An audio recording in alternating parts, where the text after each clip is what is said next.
Hello all. അപ്പോൾ നമ്മളിപ്പം നീറ്റിന്റെ അവസാനഘട്ട പ്രിപ്പറേഷനിലാണ്.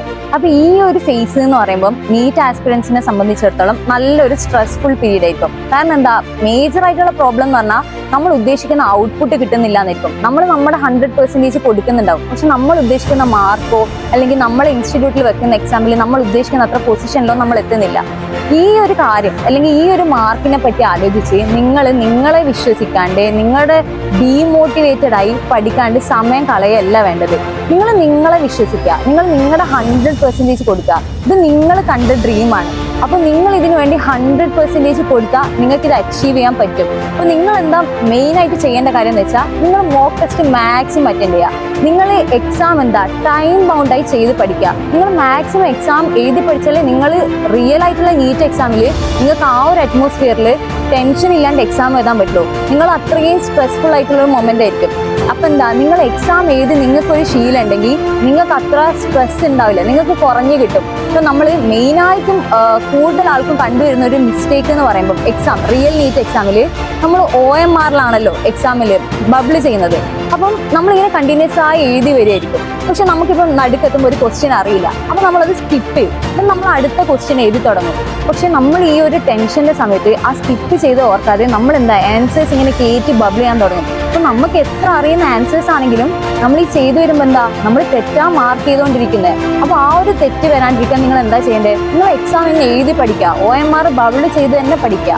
ഓക്കെ, അപ്പം എന്താ, സ്ട്രെസ്ഡ് ആയിരിക്കാണ്ട് നിങ്ങളെ വിശ്വസിക്കുക. നിങ്ങൾ എല്ലാവരും എന്തെങ്കിലുമൊക്കെ പഠിച്ചിട്ടുള്ളവരാ. അപ്പോൾ ഈ ഒരു സമയത്ത് ഇങ്ങനെ ഡീമോട്ടിവേറ്റഡ് ആയിരിക്കാണ്ട് നിങ്ങൾ പഠിക്കുക. നിങ്ങൾ ചെയ്യേണ്ടത്, ഇപ്പോൾ നിങ്ങൾക്ക് ഫിസിക്സിൽ ഇക്വേഷൻ ബുക്കൊക്കെ ഓൾറെഡി ഉണ്ടാവും. നിങ്ങൾ ഇക്വേഷൻസ് ഒക്കെ ഇങ്ങനെ റിവൈസ് ചെയ്തുകൊണ്ടിരിക്കുക. അല്ലെങ്കിൽ ബയോളജി ആണെങ്കിൽ ഇങ്ങനെ റിവൈസ് ചെയ്തുകൊണ്ടിരിക്കുക. കാരണം ബയോളജിയാണ് നമുക്ക് ഏറ്റവും കൂടുതൽ നന്നായി സ്കോർ ചെയ്യാൻ പറ്റുന്ന ഒരു പാർട്ട്.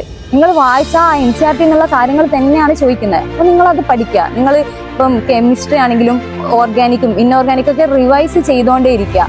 ഈ ഒരു സമയത്ത് നിങ്ങളിങ്ങനെ ഡീമോട്ടിവേറ്റഡ് ആയി ഇരിക്കാണ്ടിരിക്കുക. ഓക്കെ, പിന്നെ നമ്മൾ ശ്രദ്ധിക്കേണ്ട കാര്യങ്ങൾ എന്ന് വെച്ചാൽ, ഒന്ന് ഫുഡിന്റെ കാര്യം. നമ്മൾ പ്രോപ്പറായിട്ട് ഫുഡ് കഴിക്കുക. നമ്മൾ ഈ ഫുഡ് ഒന്ന് സ്കിപ്പ് ചെയ്തിരുന്ന് ആ സമയത്തും കൂടി ഇരുന്ന് പഠിക്കുക, അതിനെ കൊണ്ട് കാര്യമില്ല. നിങ്ങൾ ഫുഡൊക്കെ സ്കിപ്പ് ചെയ്താൽ അതിനെ വേറെ അസുഖങ്ങളായി നിങ്ങൾക്ക് വരും. അപ്പോൾ നീറ്റിന്റെ സമയത്ത് അങ്ങനെ വരുന്നെങ്കിൽ നമ്മൾ ഇത്രയും കാലം കാത്തിരുന്നത് കഷ്ടപ്പെട്ട് വെറുതെ ഇല്ലേ. അപ്പോൾ ഫുഡ് സ്കിപ്പ് ചെയ്യാണ്ടിരിക്കുക. പിന്നെ ഉറക്കം, നമുക്കൊരു പ്രോപ്പറായിട്ടൊരു അഡിക്വേറ്റ് ഒരു മിനിമം ഹവേഴ്സ് ഉറക്കെങ്കിലും നമുക്ക് എന്തായാലും കിട്ടണം. കാരണം എന്നാലേ നമ്മളെ ബ്രെയിനിന് നമ്മൾ പഠിച്ച കാര്യങ്ങൾ പ്രോപ്പറായി സ്റ്റോർ ചെയ്യാനും അത് നമുക്ക് എന്താ പ്രൊഡക്റ്റീവായി പേപ്പറിലേക്ക് മാറ്റാനും പറ്റുള്ളൂ. അപ്പോൾ നിങ്ങൾക്ക് നല്ല ഉറക്കം കിട്ടണം. പിന്നെ വേറെ എന്ന് വെച്ചാൽ, നമ്മൾ വേറെ പല കാര്യങ്ങൾ ഇപ്പോൾ ഫോണിലാണെങ്കിൽ നമ്മൾ ഡിസ്ട്രാക്റ്റഡ് ആയി പോകാണ്ടിരിക്കുക. ഈ സമയം എന്ന് പറഞ്ഞാൽ നിങ്ങളുടെ 100% കൊടുക്കേണ്ട സമയമാണ്. നമുക്ക് എക്സാം റിസൾട്ട് എന്തോ ആയിക്കോട്ടെ, പക്ഷെ എക്സാം കഴിഞ്ഞാൽ നമുക്കൊരു റിഗ്രറ്റ് വരാൻ പാടില്ല. അന്ന് ഞാൻ അങ്ങനെ ചെയ്തു, അല്ലെങ്കിൽ അന്ന് അത്രയും ഫോണിൽ കളിച്ചു, അതുകൊണ്ടാണ് എനിക്ക് നല്ല പെർഫോം ചെയ്യാൻ പറ്റാണ്ടിരുന്നത്. അന്ന് ഞാൻ അങ്ങനെ ചെയ്തില്ലായിരുന്നെങ്കിൽ ഇന്ന് എനിക്ക് നല്ല സ്കോർ കിട്ടുമായിരുന്നു. അങ്ങനെ ഒരു ചിന്ത നിങ്ങൾക്ക് വരാൻ പാടില്ല. നിങ്ങളെന്താ, അറ്റ്ലീസ്റ്റ് നിങ്ങൾ എക്സാം കഴിഞ്ഞ് ഇറങ്ങുകയും നിങ്ങളിൽ സാറ്റിസ്ഫൈഡ് ആയിരിക്കണം. 100% ഞാൻ എൻ്റെ മാക്സിമം ഇട്ടിട്ടുണ്ട്, എനിക്ക് കിട്ടുന്നതൊക്കെ അതെൻ്റെ ഭാഗ്യം പോലെ ഇരിക്കും.